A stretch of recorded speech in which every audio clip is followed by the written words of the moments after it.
Allah ingin kita dekat terus dengannya. Maka bersyukurlah kalau teman-teman merasa saya Pak sudah minta ini itu yang duniawi. Mungkin pengen apalah yang duniawi, mungkin jodoh, mungkin harta, mungkin jabatan, mungkin kedudukan. Kok tidak dikabul-kabulkan oleh Allah? Kemungkinan karena Allah sangat sayang pada kita. Karena Allah tahu dunia bisa menghalangi kita untuk dekat dengannya, bisa menjauhkan kita darinya. Dan Allah ingin kita selalu menyebut namanya, selalu dekat, menghibah, mendekatinya.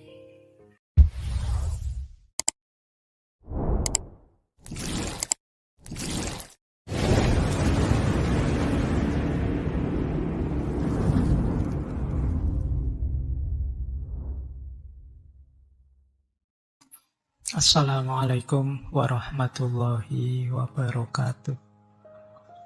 Bismillah, mari kita lanjut lagi belajar kita, ngaji kita. Jadi intinya ngaji filsafat itu ya ngaji, kita belajar ya. Segala yang di luar itu bonus. Jadi bonus itu ada, alhamdulillah, tidak ada ya, tidak masalah. Bahkan termasuk pemahaman kita, kepandaian kita, itu ya anugerah sebenarnya bonus. Karena yang bisa kita lakukan hanya belajarnya. Maka ayo kita mulai ya, nawaitunya belajar. Baik, kita mulai nggih. Kita lanjutkan, kita cari mutiara-mutiara sedikit-sedikit dari Syarah Al-Hikam. Jalan seorang sufi menurut Kiai Soleh kalau dalam Syarah Al-Hikam ada dua. Yang pertama riyadhah, yang kedua warok. Jadi teman-teman yang sudah nawa itu ingin tirakatan, ingin lebih dekat kepada Allah, katanya Kiai Soleh, tempuhlah dua jalan. Yang pertama riyadhah, yang kedua warok. Riyadhah ada 4 sarannya Kiai Soleh. Yang pertama, tahan melek. Tahan melek itu tahan menyedikitkan tidur. Yang kedua, menyedikitkan makan, tahan lapar. Yang ketiga, menyedikitkan bicara. Yang keempat, menyedikitkan campur dengan orang lain. Jadi riyadhah yang kita lakukan menurut Kiai Soleh bisa didukung oleh 4 kebiasaan ini. Sedikit tidur sehingga lebih banyak waktu terjaga. Ya tentunya waktu kita tidak tidur kita gunakan untuk zikir, munajat, dekat dengan Allah. Anugerah dari Allah kalau kita kuat tidur sedikit. Banyak orang sekarang yang susah tidur ya. Anggap saja itu anugerah dari Allah untuk memperbanyak zikir, munajat, wirid, mendekat kepada Allah. Karena di antara jalan riyadhah ini, kalau terlalu banyak tidur, ya porsi untuk asyik berdua dengan Allah jadinya juga berkurang. Karena waktu kita kan sudah terpotong banyak untuk makan, untuk bekerja, untuk macam-macam. Kalau tidurnya juga terlalu banyak, ya waktunya terpotong banyak. Yang kedua, menyedikitkan makan, tahan lapar, banyak puasa. Banyak puasa punya manfaat, daya tahan spiritual kita kuat. Karena puasa itu melatih menahan diri. Orang yang gemar puasa itu biasanya mudah menahan nafsunya. Dan ini memudahkan jalan dalam riyadhah. Ditahan melek, tahan lapar. Yang ketiga, tidak banyak ngomong, mengurangi pembicaraan. Kalau hari ini mungkin ditambah mengurangi ngobrol lewat WA, lewat Facebook, lewat medsos. Jadi menghindari yang tidak penting, yang tidak perlu. Semakin banyak ngomong, semakin banyak salah. Terlalu banyak posting, pada saatnya ada 1-2 yang keliru. Kadang-kadang kan kita saking semangatin nulis WA-an, Facebookan, posting, kadang-kadang ada yang typo, kadang-kadang ada yang salah ruang, kadang-kadang itu karena kita terlalu banyak tahan bisu, menghindari pembicaraan yang tidak penting. Yang keempat, tahan berpisah dengan manusia. Maksudnya memperbanyak kebersamaan dengan Allah dalam rangka menyegarkan jiwa, dalam rangka mengheningkan batin. Karena kalau terus-terusan kita terjun ke tengah keramaian, itu biasanya susah untuk menemukan keheningan. Cari waktu untuk kita berdua dengan Allah saja. Mungkin lewat ibadah, mungkin lewat doa, mungkin lewat munajat, mungkin lewat zikir, lewat tafakur, monggo. Dan tidak harus malam hari. Setiap orang silahkan mengambil strategi sendiri-sendiri. Gimana caranya untuk lebih banyak kholwat tapi bersama Allah. Jalan pertama itu riyadhah. Yang kedua adalah jalan waro'. Riyadhah itu unsur aktifnya, kalau waro' ini unsur pasifnya. Unsur pasifnya apa waro' itu? Kalau menurut Kiai Soleh ada 4. Ini sama dengan pandangannya Imam Ghazali. Jadi waro' itu ada waro' udul atau waro' adil, ada waro' solihin, ada waro' muttaqin, ada waro' siddiqin. Waro' adil itu orang yang menjaga kesucian dirinya dari melakukan yang diharamkan oleh syariat. Ini waro' adil. Jadi adil. Kalau memang haram, kita menjaga diri tidak nabrak itu. Ini minimal. Jadi orang yang waro' adil saja tidak bisa ya, masih harus berusaha belajar lagi untuk menjalankan syariat. Karena ini batas minimalnya itu adil. Yang haram jangan ditabrak. Nah, ada level 2. Level 2 ini waro' solihin. Orang-orang soleh. Orang-orang soleh ini tidak cuma menjaga diri dari yang haram, tapi yang menjurus ke arah haram juga tidak. Ini namanya orang-orang soleh. Nah, saya tidak mau ke sana. Kalau saya ke sana itu biasanya terus ngomong orang lain, menghibah, memfitnah. Mending saya tidak usah ke sana deh. Nah, ini orang-orang solihin. Segala yang menjurus ke arah haram dia tinggalkan. Ada lagi waro' muttaqin. Waro' muttaqin ini orang yang menghindari sesuatu, meninggalkan sesuatu. Sebenarnya sih masih syubhat, apa halal apa haram ya tidak tahu, tapi khawatir saja kalau memang itu nanti haram. Jadi namanya waro' muttaqin. Bagi orang biasa ini sebenarnya masih mubah saja, boleh saja, wong ya tidak jelas haram apa halal apa makruh. Kalau bahasa agama namanya syubhat. Orang muttaqin ini bahkan yang syubhat sekalipun dia tinggalkan, karena khawatir nanti Allah tidak suka, karena khawatir kalau nanti ternyata memang haram. Nah, ini orang-orang muttaqin, mirip dengan yang sholihin tadi. Nah, ada juga waro' siddiqin. Waro' siddiqin ini, kalau tadi kan yang muttaqin yang syubhat, kalau ini sebenarnya halal, tapi sedikit-sedikit ada potensi jangan-jangan tercampur yang haram. Maka dia tinggalkan. Di situ ada contoh, misalnya minum air yang disedekahkan orang yang tempat kerjanya penuh kecurangan. Misalnya orang yang kerjanya di tempat yang banyak korupsinya. Kok yantilalah dia pas kita haus ngasih kita air. Jadi kalau orang siddiqin, hati-hati. Janganlah nanti jangan-jangan tergelincir pada kecampur dengan yang haram. Misalnya pejabat atau pegawai dapat mobil dinas. Ini diberi mobil kan kepentingannya untuk kepentingan dinas. Nah, kalau orang-orang siddiqin ini, yang warok siddiqin ini, mending sudahlah mobilnya ditaruh kantor saja. Ya dipakai kalau waktu kerja di kantor, pasti kepentingan kantor. Kalau di rumah khawatir kecampur dengan kepentingan-kepentingan rumah. Zaman Khalifah Umar bin Abdul Aziz kan banyak cerita-cerita seperti ini. Lagi kerja di kantor, pakai lampu kantor, tiba-tiba istrinya datang, lampunya dimatiin.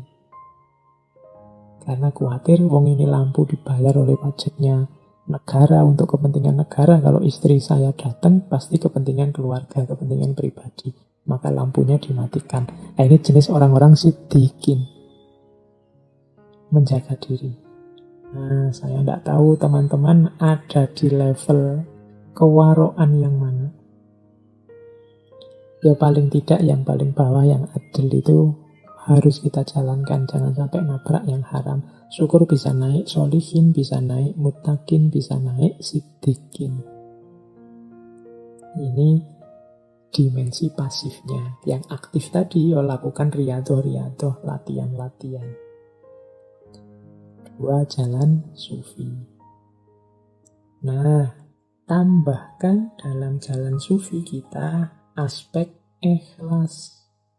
Kalau ini di hampir semua sufi jadi keyword, jadi kunci. Ikhlas kalau menurut Kiai Soleh ada 3 jenisnya. Yang pertama ikhlasnya abidin, yang kedua ikhlasnya muhibbin, yang ketiga ikhlasnya arifin. Oke, saya tidak tahu, kadang-kadang teman-teman mungkin yang mendengarkan yang masih muda-muda ini merasa wacana-wacana seperti ini, ikhlas, waro, kemudian riyadhah, itu mungkin merasa ini kok rasanya masih jauh Pak dari hidup saya. Rasa semacam ini sebenarnya juga sejenis godaan, sejenis was-was, seolah-olah kita yang masih muda ini masih belum saatnya. Tapi kalau tidak kita mulai sekarang, di belakang nanti ya perjuangannya lebih berat. Kalau pakai bahasanya para sufi, ini namanya wilayah yang hakiki. Jadi kenyataan hidup kita yang hakiki. Hidup yang sejati itu di sini. Kalau dalam bahasa Islam kan, inna lillahi wa inna ilaihi roji'un. Pada saatnya pasti kita nanti kembali ke Allah. Pada saatnya jatah umur kita akan habis. Dan yang akan berguna yang hakiki-hakiki ini. Insya Allah seumuran teman-teman tidak terlalu mudah untuk memulai. Ya dimulai dari sekarang, nanti akan semakin baik ke belakang. Coba teman-teman dibaca para sufi besar, dibaca kisah-kisah para ulama, termasuk Kiai Soleh Darat ini, coba dicek. Kiai Soleh ini pada usia seperti teman-teman sekarang, mungkin yang muda-muda, yang para mahasiswa sekitar 20 ke atas, itu Kiai Soleh sudah bisa apa, sudah mampu apa, sudah khatam kitab apa, sudah menjalani riyadhah apa. Dari situ nanti bisa kita bandingkan dengan hidup kita sekarang, kita sudah sampai mana. Ya insya Allah tidak sehebat Kiai Soleh, makanya tidak apa-apa dimulai sekarang, jangan nunggu nanti. Sengaja saya angkat tema-tema yang agak timur, agak tasawuf belakangan ini, karena saya melihat situasi hari ini di luar serba banyak panasnya hawanya, baik hawa lahir maupun hawa batin kita. Mungkin sudah saatnya, mungkin Allah juga mengingatkan kita, saatnya untuk kembali ke dalam diri, saatnya untuk ilaihi roji'un. Bahkan Allah memberi isyarat yang sangat dahsyat dengan virus corona ini yang membuat kita mau tidak mau melakukan uzlah di rumah kita masing-masing. Ini bagi saya isyarat yang luar biasa dari Allah. Ayo segera membereskan diri kita. Jangan-jangan memang ini akhir zaman yang sebentar lagi sudah berakhir, maka ayo bareng-bareng dibereskan diri kita. Termasuk ini tadi, belajar pikiran-pikiran Kiai Soleh, cara untuk membereskan jiwa, membereskan batin lewat jalur tasawuf. Ikhlas yang pertama adalah ikhlasnya abidin. Orang ikhlas level abidin adalah orang yang beramal soleh, beramal baik, menjaga agar tidak riak, tidak ujub, tidak ingin pamer, tidak ingin sombong, pokoknya beramal untuk Allah dengan mengharap semoga mendapatkan pahala, mendapat surganya, semoga dijauhkan dari neraka. Ini level ikhlasnya orang-orang abidin. Naik satu level ikhlasnya orang-orang muhibbin. Kalau orang muhibbin ini sudah tidak berpikir lagi pahala surga atau siksa neraka. Muhibbin ini orang-orang yang sudah jatuh cinta sama Allah. Beramal hanya untuk tujuan memuliakan Allah saja.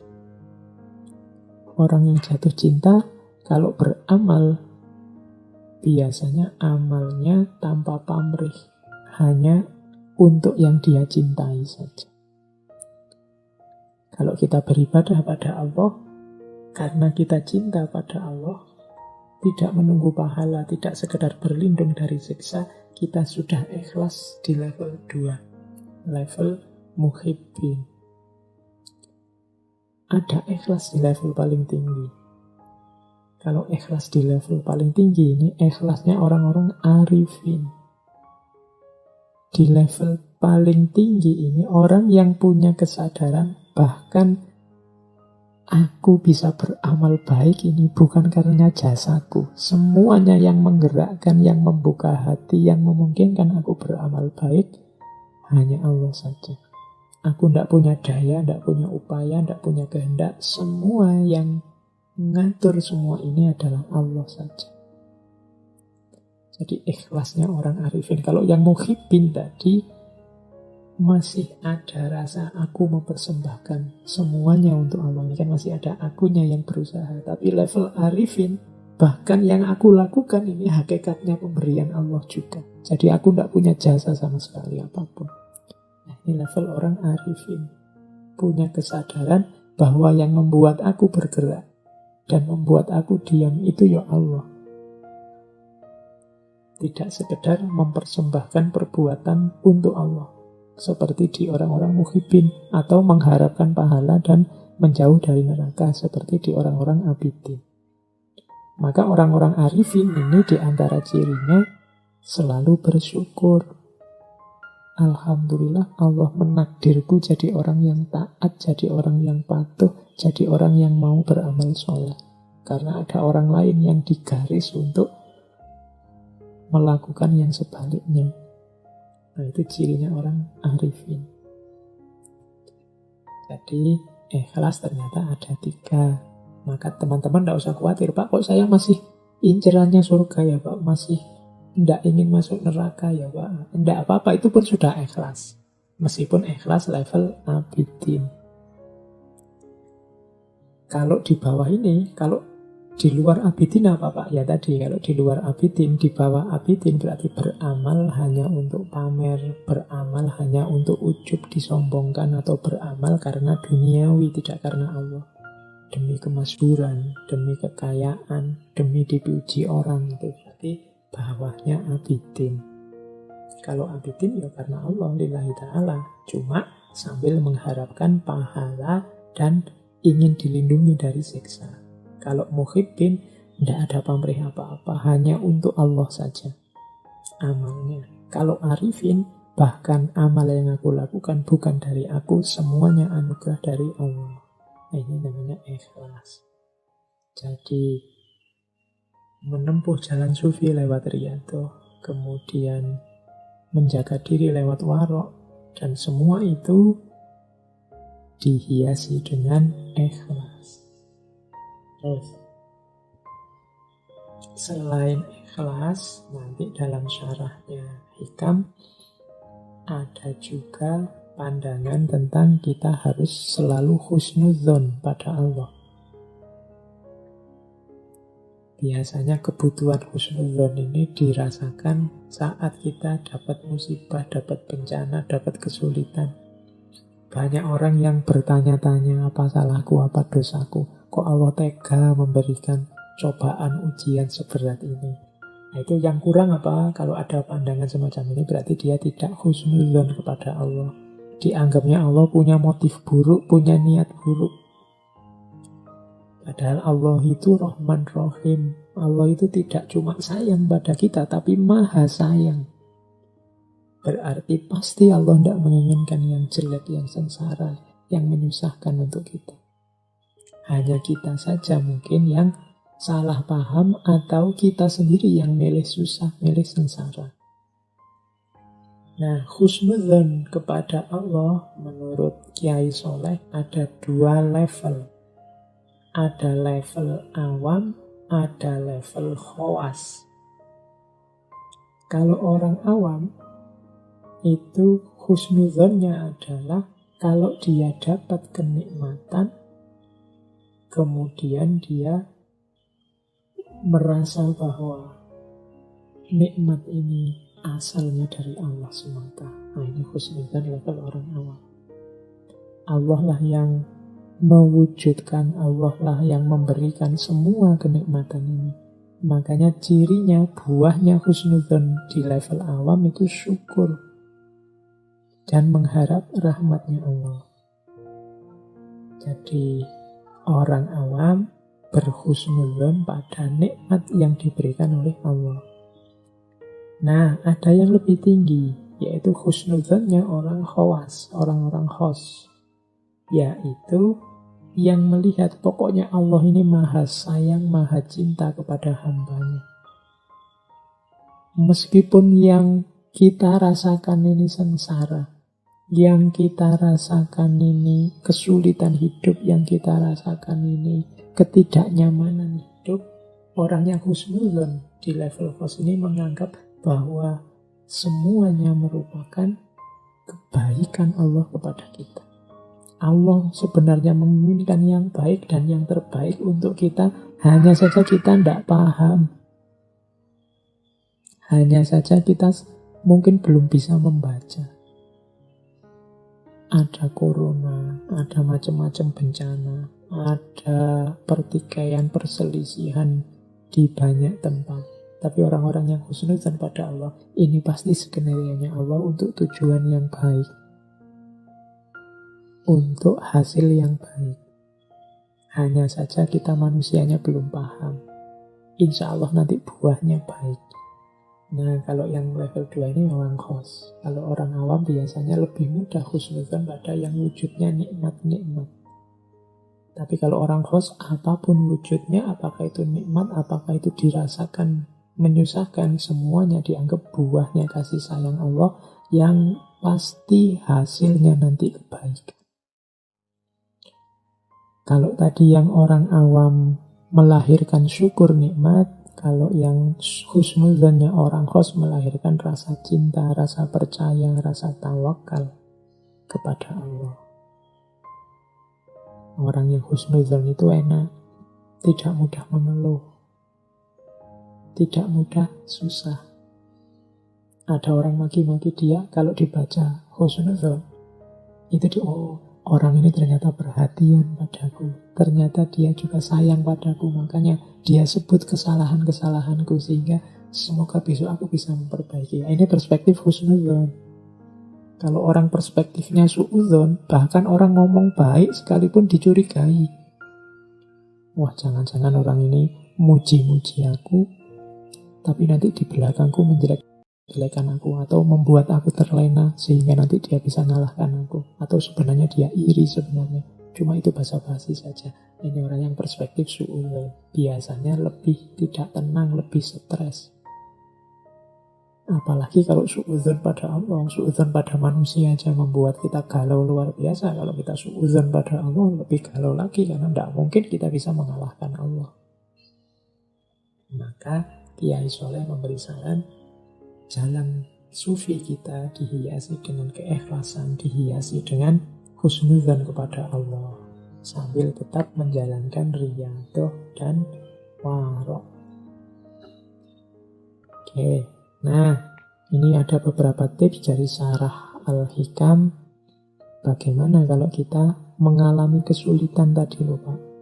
Saya sih pinginnya husnudzon, tapi kok hidup ini rasanya berat. doa saya itu loh, kalau tidak dikabul-kabulkan sih oleh Allah. Nah, nanti dalam syarah hikam ini Kiai Soleh mengajarkan begini. Ketika engkau meminta satu perkara dunia, lalu Allah tidak mengabulkannya, hatimu menjadi susah. Itu disebabkan karena engkau tidak memahami kehendaknya Allah. Jika engkau paham, engkau akan bahagia. Tenangkan dirimu saat permintaanmu tidak dikabulkan. Saat permintaanmu tidak dikabulkan, pahamilah bahwa sesungguhnya Allah menghendaki agar engkau mendekatkan diri kepada Allah terus dan selalu menyandarkan hatimu kepada Allah. Jika sudah begitu, engkau akan menjadi kekasih Allah. Karena sesungguhnya ketika Allah mengasihi atau mencintai hambanya, niscaya Allah akan menghalangi dunia darinya dan menjauhkannya dari dunia. Jadi menurut Kiai Soleh, kalau kita punya keinginan macam-macam, sudah berdoa mati-matian kepada Allah, kok tidak dikabul-kabulkan ya? Apa Allah tidak suka padaku? Apa Allah tidak berkenan dengan doaku? Kiai Soleh justru bacalah itu sebagai kasih sayangnya Allah kepadamu justru. Jangan-jangan kalau itu dikabulkan, engkau tidak berdoa lagi. Engkau tidak mendekat-dekat lagi kepadanya. Padahal Allah ingin engkau selalu dekat dengannya. Jadi justru ketika Allah lama tidak mengabulkan doamu, kemungkinan Allah memang sangat mencintaimu, ingin engkau menjadi kekasihnya, ingin engkau menyapanya terus, ingin engkau mendekat padanya terus. Dan Allah tahu kalau dunia bisa menghalangimu darinya, kalau dunia bisa menjauhkanmu darinya, maka permintaan-permintaanmu yang perkara dunia itu tidak segera dikabulkan oleh Allah karena Allah sangat sayang padamu. Nah, ini cara membaca kalau doa tidak dikabulkan, doa kita yang duniawi tidak dikabulkan oleh Allah menurut Kiai Soleh. Jadi Allah itu sangat cinta pada kita, maka Allah ingin kita dekat terus dengannya. Maka bersyukurlah kalau teman-teman merasa saya Pak sudah minta ini itu yang duniawi. Mungkin pengen apalah yang duniawi, mungkin jodoh, mungkin harta, mungkin jabatan, mungkin kedudukan. Kok tidak dikabul-kabulkan oleh Allah? Kemungkinan karena Allah sangat sayang pada kita. Karena Allah tahu dunia bisa menghalangi kita untuk dekat dengannya, bisa menjauhkan kita darinya. Dan Allah ingin kita selalu menyebut namanya, selalu dekat, menghibah, mendekatinya. Ini cara Kiai Soleh mengajarkan kita menyikapi keinginan, kesulitan dalam hidup. Selanjutnya ada kalimat begini. Apakah engkau mengetahui bahwa seorang ibu yang menyayangi anaknya pasti mencegah anaknya dari mengkonsumsi makanan yang berbahaya bagi kesehatan? Apakah engkau tidak mengetahui bahwa tabib yang mengobatimu, yang berbelas kasih terhadapmu, pasti akan mencegahmu dari mengkonsumsi makanan yang tidak patut engkau makan karena penyakitmu tadi? Padahal belas kasih Allah kepada hambanya itu melebihi belas kasih seorang ayah ataupun seorang ibu terhadap putra-putrinya. Ini penjelasan lebih jauh dari Kiai Soleh. Sebagaimana ibu yang sangat sayang pada anaknya, tidak semua yang diminta anaknya akan dikabulkan, apalagi yang membahayakan kesehatan. Juga seorang dokter yang bertanggung jawab terhadap pasiennya, yang sayang terhadap pasiennya, pasti akan mencegah kita melakukan hal-hal, memakan apapun yang merusak kesehatan kita. Jadi memang isinya larangan. Dokter itu kan melarang makan ini, melarang makan itu. Ibu juga begitu, anaknya tidak boleh ini, tidak boleh itu. Tapi larangan ini adalah simbol kasih sayang. penolakan, tidak mengabulkan permintaan, ini sebenarnya simbol kasih sayang. Karena orang tua tahu bahayanya apa buat anaknya, dokter tahu bahayanya apa buat pasiennya. Persis seperti itulah bukti sayang Allah pada kita ketika Allah tidak mengabulkan doa kita persis seperti yang kita inginkan. Allah lebih tahu yang berguna, yang baik, yang bermanfaat untuk hidup kita. Di situ justru tampak kasih sayangnya Allah kepada kita. Nah, ini syarahnya Kiai Soleh terhadap Al-Hikam. Jadi ini makanya teman-teman tidak perlu galau kalau ada keinginan yang belum terkabulkan. Kalau ada cita-cita sudah lama berdoa kok ya enggak jalan-jalan, kok ya enggak dikabul-kabulkan. Kita hanya fokus pada dunia, kita lupa bahwa di balik doa yang tidak terkabul tersembunyi kasih sayang Allah yang sangat dalam pada kita. Keinginan kita itu kan hasil kalkulasi akal, keinginan hasrat nafsu kita yang bisa positif, bisa negatif karena terbatas daya jangkau akal kita. Tapi kalau Allah pasti tahu sampai detail, sampai mana manfaat dan mudaratnya untuk hidup kita. Jadi kadang-kadang memang sama Allah ya tidak dikabulkan 100% begitu saja. Karena Allah tahu kalau dikabulkan begitu saja justru jangan-jangan mudarat pada kita. Lah tapi Pak, ada itu orang yang hidupnya nakal, tidak pernah berdoa ibadah apalagi. Tapi lah kok enak terus. Apakah itu juga menunjukkan Allah sayang pada dia?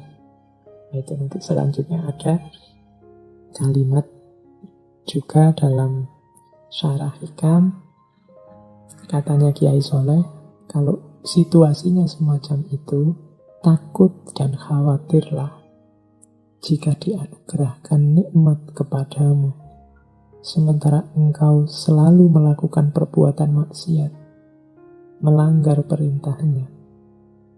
Takutlah jika nikmat itu adalah sebentuk istidratnya kepadamu, jika engkau tidak menyadarinya. Jadi yang merasa Pak saya itu mungkin disayang Allah Pak, saya tidak pernah doa itu, tapi keinginanku terkabul terus, apa yang saya inginkan itu wujud terus. Iya, itu bisa memang kasih sayang Allah yang tidak terbatas, atau jangan-jangan itu istidraj darinya. Tetap kita harus hati-hati. Jangan-jangan Allah tidak ingin kita mendekat-dekat padanya, sehingga pokoknya kita mau apa diberi, biar kita tidak sempat ingat Allah, tidak sempat ingin mendekat, tidak sempat ingin berdoa khusyuk. Wong yo kebutuhan kita terpenuhi terus. Jadi itu namanya istidraj. Kita juga harus hati-hati. Kemudian introspeksi. Takut dan khawatirlah, katanya Kiai Soleh. Karena apa-apa itu kan harus direnungi sampai dalam sebab akibatnya. Kadang-kadang kita ini merasa, wah saya ini mungkin lebih disayang oleh Allah dari dia. Dia hidupnya sulit terus, sementara aku lancar terus. Bisa jadi kenyataannya kebalikannya.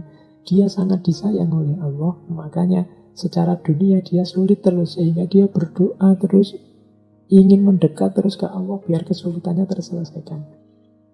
Sementara Allah tidak terlalu dekat dengan kita, tidak terlalu sayang dengan kita, ingin kita menjauh, benci dengan kita, sehingga kita dibuat tidak ada momen yang memungkinkan kita untuk ingin mendekat secara serius pada Allah. Itu namanya istidraj. Cuma kadang-kadang kita tidak sadar ini. Nah, ini syarah dari Kiai Soleh terhadap Al-Hikam. Ketika Allah memberimu kemauan untuk melaksanakan perintahnya, menjauhi larangannya, berpegang teguh menaatinya, maka ketahuilah bahwa Allah telah menyempurnakan nikmatmu lahir batin. Maka hendaklah engkau mensyukuri dan meminta kekalnya nikmat tersebut. Ini selanjutnya Kiai Soleh menasihati kita, sudahlah keinginan-keinginan duniawi tidak perlu dikejar sampai sebegitunya. Diminta berdoa ya oke. Kalau tidak dikabulkan tidak usah galau. ada yang lebih penting. Yang lebih penting apa? Kemauan untuk melaksanakan perintahnya, menjauhi larangannya, taat pada Allah. Ini justru yang paling penting. Mintalah selalu untuk dianugerahi Allah kemauan untuk menjalankan perintah, menjauhi larangan. Ini anugerah yang paling nikmat. Kalau Allah sudah menganugerahi ini, katanya Kiai Soleh, berarti Allah telah menyempurnakan nikmatmu lahir batin. Kalau kita masih mau sholat, masih mau puasa, masih mau zakat, masih mau sholat malam, alhamdulillah, inilah anugerah yang luar biasa dari Allah yang harus disyukuri. Tapi kalau permintaan-permintaan lain, doa-doa yang lain yang sifatnya duniawi tidak harus terlalu dirisaukan. Jadi ini keinginannya Kiai Soleh agar kita lebih serius mendekat kepada Allah, tidak lagi tertipu oleh hal-hal kenikmatan-kenikmatan duniawi yang sementara, tidak lagi galau oleh kenikmatan-kenikmatan duniawi yang justru menjauhkan kita dari Allah, menjauhkan kita dari kedekatan kepada Allah. Nah, kalau diurut dari depan tadi kan diawali dari jangan lupa menjalankan syariat, kemudian jalankan syariat dari aspek lahir dan juga batin, kemudian jangan mengandalkan amal, semuanya pasrahkan kepada Allah, meskipun tetap jangan lupa juga untuk tetap berusaha, tetap beramal. Kemudian lakukan riyadhah dan warok, latihan-latihan spiritual lewat riyadhah secara aktif dan menggembleng diri biar tangguh secara spiritual lewat warok yang diperkuat dengan ikhlas serta husnudzon kepada Allah. Dan jangan minta hal-hal, jangan terlalu terobsesi oleh dunia, karena kadang-kadang Allah menganugerahi suatu perkara yang kita inginkan justru membuat kita semakin jauh darinya. Dibandingkan kalau tidak segera dikabulkan, kita semakin serius, kita semakin ingin dekat dengannya. Kadang-kadang tidak terkabulnya doa menjadi isyarat bahwa Allah sangat sayang pada kita, ingin selalu dekat dan mendengarkan keluh kesah kita. Oke, terus masih ada ini saya ambilkan sedikit dari tadi saya sebut ya, beliau nulis kitab Sabilul Abid ala Jauharatut Tauhid. Ada bagian yang menarik, mungkin ini anggap saja semacam quotes tentang wali dan karomah. Orang-orang yang dicintai Allah itu kan kadang-kadang diberi karomah-karomah, kemampuan-kemampuan luar biasa. Saya melihat ada beberapa yang agak skeptis tentang fenomena karomah ini, hal-hal luar biasa yang dilakukan oleh para kekasih Allah. Ada yang bilang Nabi aja tidak begitu, para sahabat juga tidak begitu. Nah, dalam Sabilul Abid ini Kiai Soleh menjelaskan kenapa zaman akhir para wali banyak kelihatan karomahnya, dan kenapa zaman sahabat dan tabi'in tidak seperti itu. Kiai Soleh menjelaskan begini, karena manusia di akhir zaman ini dhaif keyakinan agamanya, maka mereka didampingi oleh para wali dengan karomahnya, agar semakin kuat keyakinan agamanya dan patuh kepada orang soleh. Semoga dengan demikian generasi zaman akhir tidak mudah menghina para orang-orang soleh. Berbeda dengan orang-orang zaman al-awwalin, periode sahabat dan tabi'in, yang dalam hidupnya masih sangat kuat keyakinannya kepada orang-orang soleh, sehingga karomah para wali tidak terlalu penting diperlihatkan. Apalagi zaman sahabat, di mana Rasulullah masih hidup bersama mereka. Ini salah satu petikan dari kitab Sabilul Abid yang menjelaskan kalau ada orang tanya, para sahabat itu tidak punya karomah aneh-aneh, tidak seperti para wali tertentu. yang kita baca kemarin-kemarin kan waktu kajian-kajian sufi kan banyak karomah-karomah para sufi ini. Kiai Soleh juga dikenal banyak cerita-cerita karomah tentang beliau. Suatu ketika beliau itu pernah jalan kaki menuju Semarang.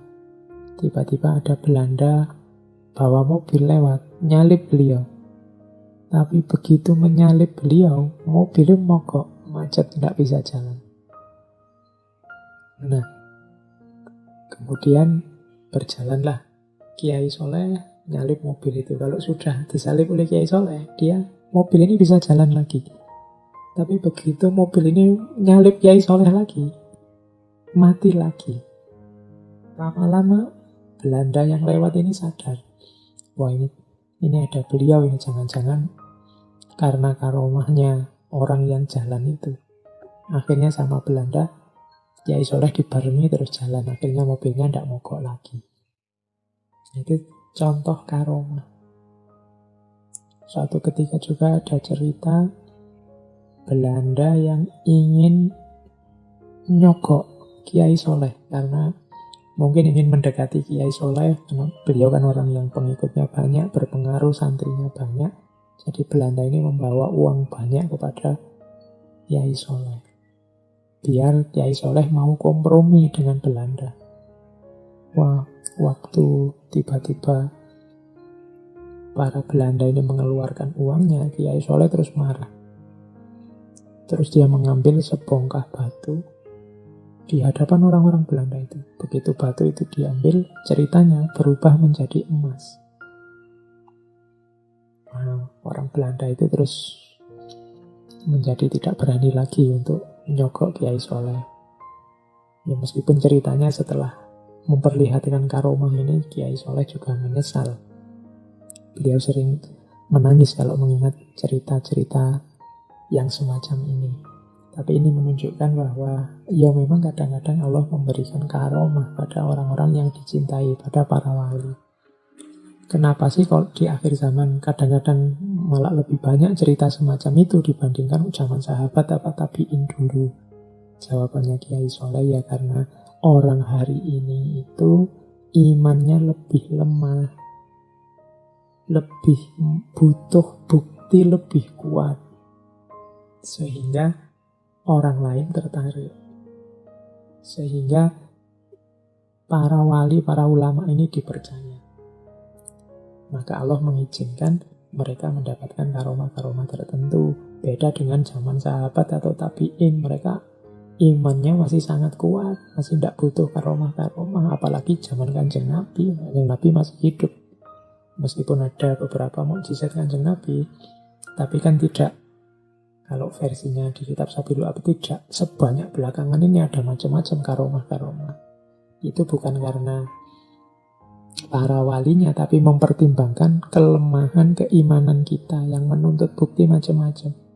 Bahkan kadang-kadang teman-teman ini yang belajar, yang tertarik dengan sufi, dengan tasawuf kan karena karomah-karomah itu, apalagi yang masih muda-muda. Ingin bisa jalan di atas air lah, ingin bisa macam-macam. Itu kan yang menarik anak-anak muda, sehingga suka dengan tasawuf. Bisa membaca masa depan lah, bisa membuat orang gentar lah. Jadi membayangkan karomah-karomah semacam itu sehingga tertarik meniti batin menuju ke dalam diri. Meskipun dalam tradisi tasawuf sendiri, karomah ini kan bukan sesuatu yang jadi target, jadi tujuan. Ini hanya bunga-bunga saja dalam perjalanan sufi. Oke, saya kira itu ya teman-teman, sedikit gambaran tentang gagasan-gagasan Kiai Soleh Darat As-Samarani.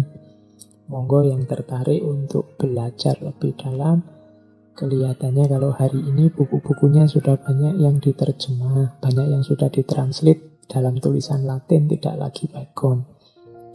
Hari ini itu kan tergantung kemauan saja, asal mau niat nawa itu sarananya banyak. Bahkan ustadz-ustadz, guru-guru kan sekarang juga sudah banyak yang turun gunung, bisa diikuti kajiannya. Tidak harus ke pondoknya, bisa lewat YouTube, lewat medsos-medsos yang mereka gunakan. Jadi monggo lah, cari ilmu sekarang jalannya banyak. Silahkan diperdalam. Kalau untuk ngaji ini kan terbatas, Ini hanya memperkenalkan saja, menunjukkan saja satu dua. Semoga ada manfaatnya buat teman-teman semua. Baik, saya kira itu teman-teman. Kajian kita malam hari ini, kurang lebihnya mohon maaf. Wallahul muwafiq, wallahu a'lam bishawab. Wassalamualaikum warahmatullahi wabarakatuh.